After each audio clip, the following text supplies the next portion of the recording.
High বন্ধুরা, আমি আনিশা জাহান বলছি। বন্ধুরা, আজকের এই গল্পটি সম্পূর্ণ শুনলে তোমাদের ওটা আর স্থির থাকবে না। কথা দিচ্ছি, শেষে গিয়ে তোমাদের অনেক হালকা লাগবে। আমি আতিকুর রহমান, আতিক। আমাদের পরিবারের সদস্য সংখ্যা ৫ জন।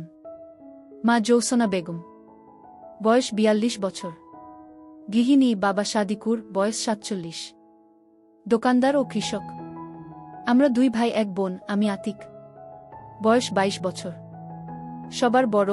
এইচএসসি পাশ করে নিজেদের ক্ষেত খামারে কাজ করি, মাঝে মাঝে দোকানেও বসি। তারপর বোন আয়েশা, বয়স ১৭ বছর, এবছর এসএসসি পরীক্ষা দিবে। সবার ছোট আমির, বয়সও মাত্র ৫ বছর। সবাই জানত আমি ও আয়েশার পর বাবা মা আর সন্তান নিবে না। আমরা ২ ভাই বোন মোটামুটি বড় হয়েছি। এমন সময় আমার আম্মাজানের পেট ফুলতে লাগল। যখন ৬-৭ মাস, তখন তো মা লজ্জায় আমার সামনেই আসত না। মনে মনে তা দেখে আমি হাসতাম। যা হোক, সকালে ঘুম থেকে উঠে আয়েশাকে পড়তে বসায়, তারপর নাস্তা খেয়ে সাইকেলে করে তাকে স্কুলে দিয়ে আসি। স্কুল দূরে হওয়ায় নিয়ে যেতে হয়, আবার ২টের সময় নিয়ে আসি। আর আরেকটা কারণ আছে, তা হলো আয়েশার মতো সুন্দরী এ গ্রামে দ্বিতীয়টি নেই। আয়েশাকে দেখার জন্য রাস্তার ধারে বাজে ছেলেরা বসে থাকত। তা শুনে নিজেই ভাই হিসেবে দায়িত্ব কাঁধে তুলে নিলাম। আয়েশার সাথে প্রতিদিন আমাকে আসতে দেখে ছেলেপুলে নিরাশ হয়ে রাস্তার ধারে বসে থাকা বন্ধ করে দিল। কারণ এটুকু তারা বুঝেছিল যে আমার সাথে লাগতে এলে ২-৪ জনের হাড্ডি গুঁড়ো করে ছাড়ব। পুরো এলাকায় কুস্তিতে আমার সাথে কেউ পেরে উঠত না। আমাদের বাড়িতে ঘর ৬টা। উত্তরের বড় ঘরে বাবা মা ও তাদের সাথে আমির, পরেরটাতে আয়েশা, তার পরেরটাতে আমি।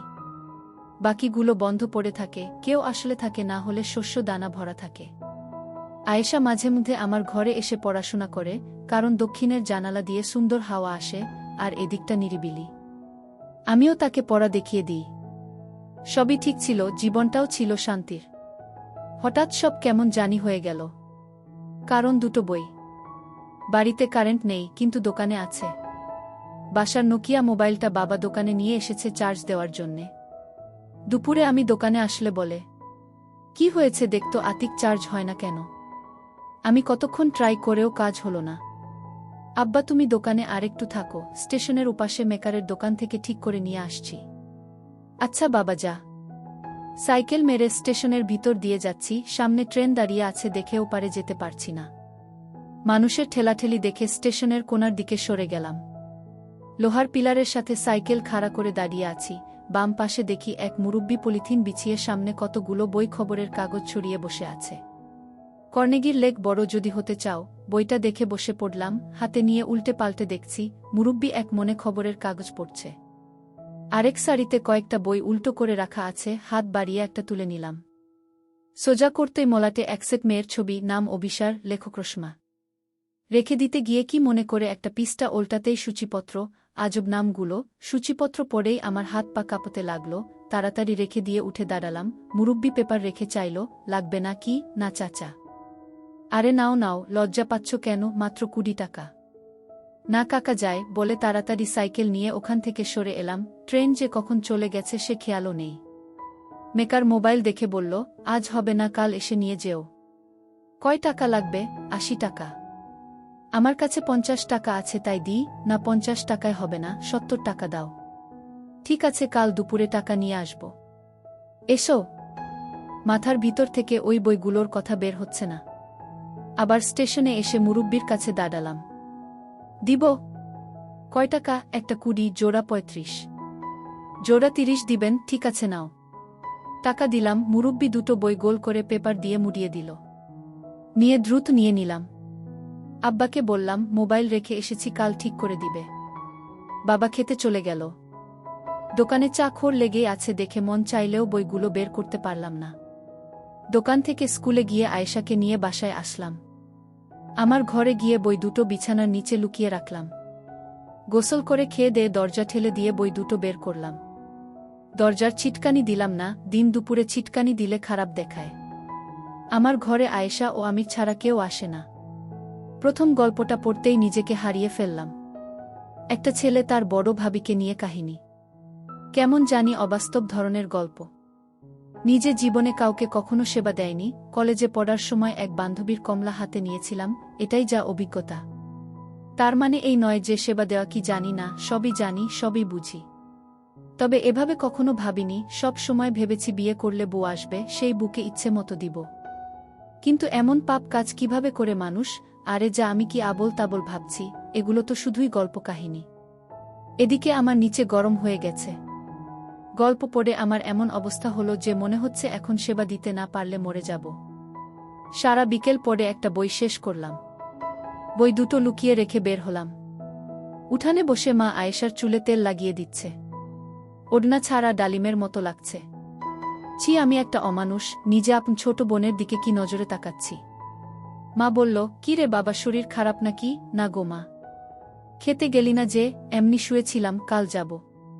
আয়েশা বারবার আজ চোখে নিচের দিকে তাকাচ্ছে।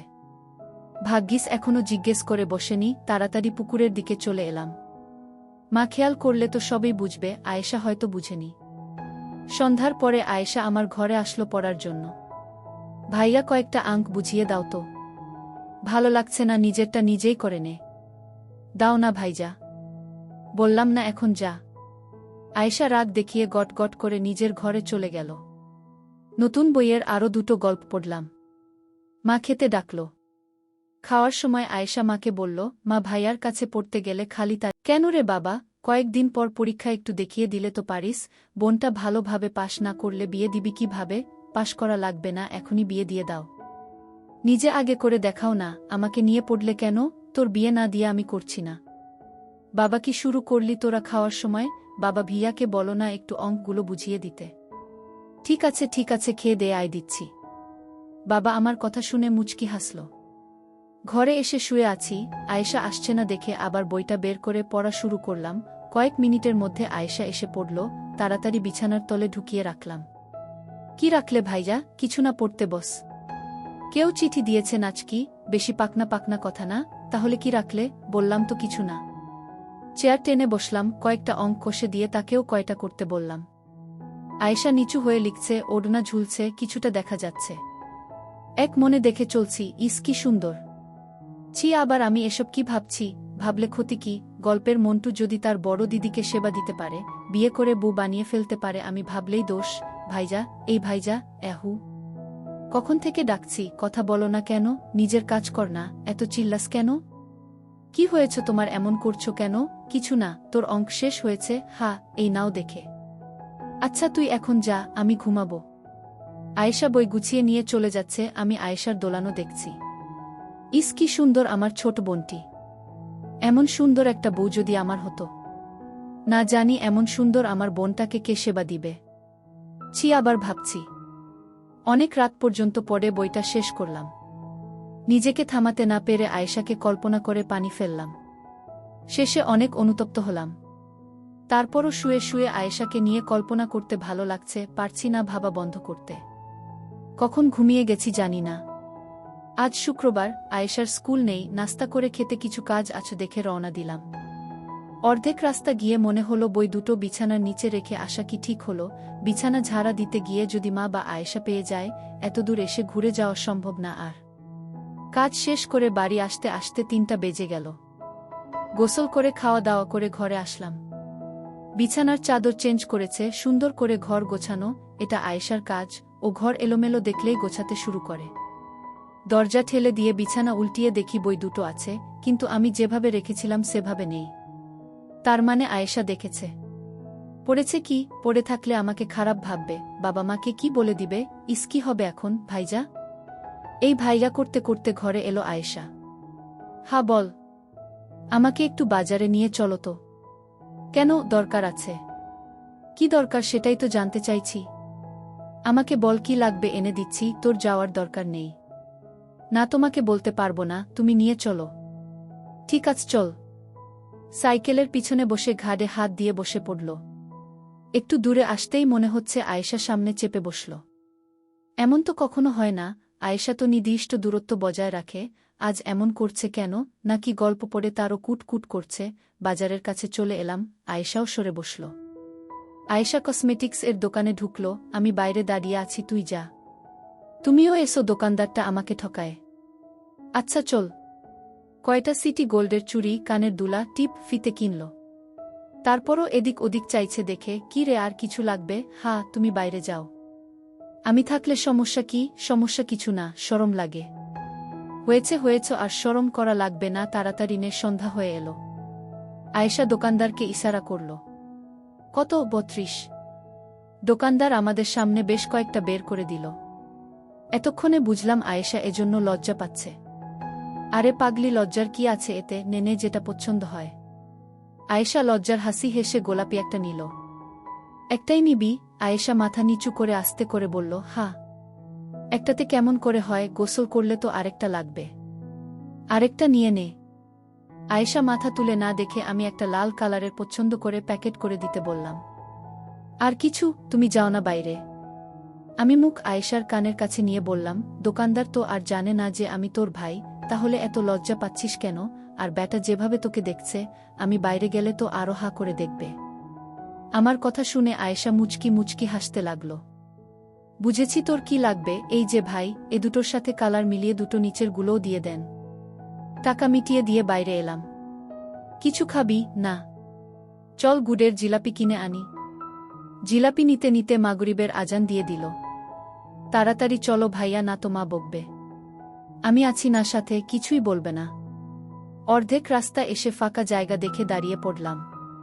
কি হলো? চল দুজনে একটু হাঁটতে হাঁটতে কথা বলি। মা বকা দিলে তুমি বুঝবে। সে বুঝবনি। ধীরে ধীরে হাঁটছি, কিভাবে যে বলি ভেবে উঠতে পারছি না। কি বলবে বললে না তো? দেখ, তোর সাথে বন্ধুর মতো দুটো কথা বলতে চাই, আশা করি ভুল বুঝবি না এবং কাউকে বলবি না। কি কথা? আগে কথা দে, রাগ করবি না বা কাউকে বলবি না। আচ্ছা ঠিক আছে, বলো। তুই কি আমার বিছানার নিচের বই দুটো দেখে ফেলেছিস? আয়েশা চুপ করে হাঁটছে। বল না, দেখেছিস? হ্যাঁ। পড়েছিস? না। মিথ্যে বলছিস কেন? ছি ভাইজা, তুমি এসব কি পড়ো? এসব কোথা থেকে পেলে? এমন খারাপ জঘন্য বই যে আছে তা আমার বিশ্বাস করতে কষ্ট হয়। পরশু দিন স্টেশনে পেয়েছি, কৌতূহল থামাতে না পেরে নিয়ে এসেছিলাম, পরে খারাপ দেখে পড়িনি, রেখে দিয়েছি। আমি নিজে দেখেছি তুমি পড়ছ। আচ্ছা বাদ দাও, পড়নি যেহেতু তাহলে রাখোর কি দরকার? পুড়িয়ে ফেললেই তো পারো। হ্যাঁ তাই করব। তুই প্লিজ কাউকে বলিস না। এটা কি কাউকে বলার মতো কথা? ধন্যবাদ। খালি ধন্যবাদ দিয়ে কাম হবে না। 2 দিন ওসব আজেবাজে পড়ার জন্য আমাকে পড়া দেখিয়ে দাওনি, সেটা পুষিয়ে দিতে হবে। ঠিক আছো, এমনভাবে এখন থেকে বুঝিয়ে দিব যে সবার থেকে বেশি নাম্বার পাবি। তাই মনে থাকে যেন। হা মনে থাকবে। একটা জিলাপি খা। বাড়ি গিয়ে খাবনি।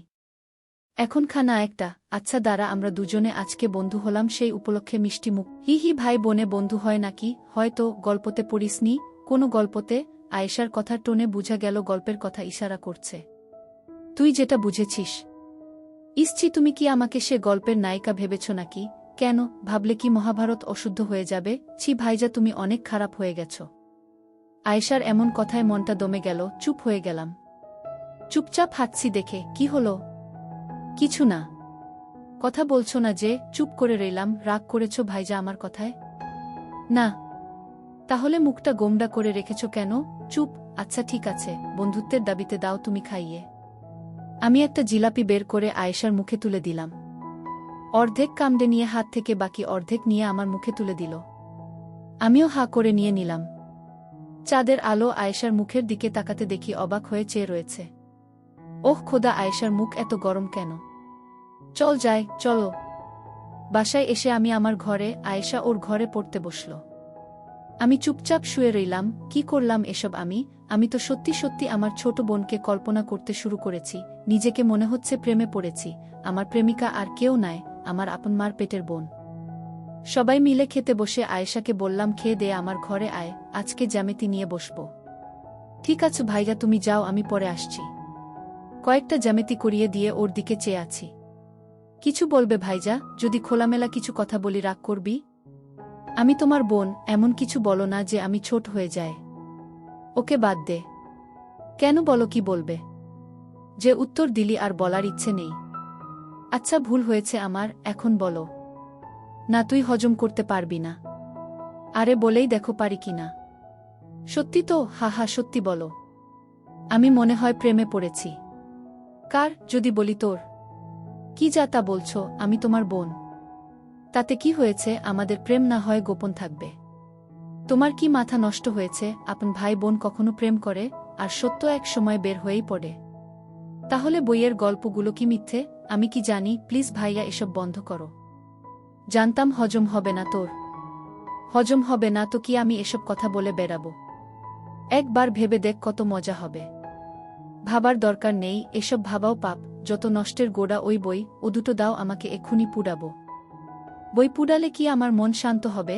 আয়েশা আমার হাত ধরে নিয়ে বলল, প্লিজ ভাইজা প্লিজ, আমি তোমার আদরের একমাত্র বোন, কিভাবে পারছো এসব বলতে? হয়তো আমার ভুল হচ্ছে রে, কিন্তু মনকে থামাতে পারছি না। কি করব বল?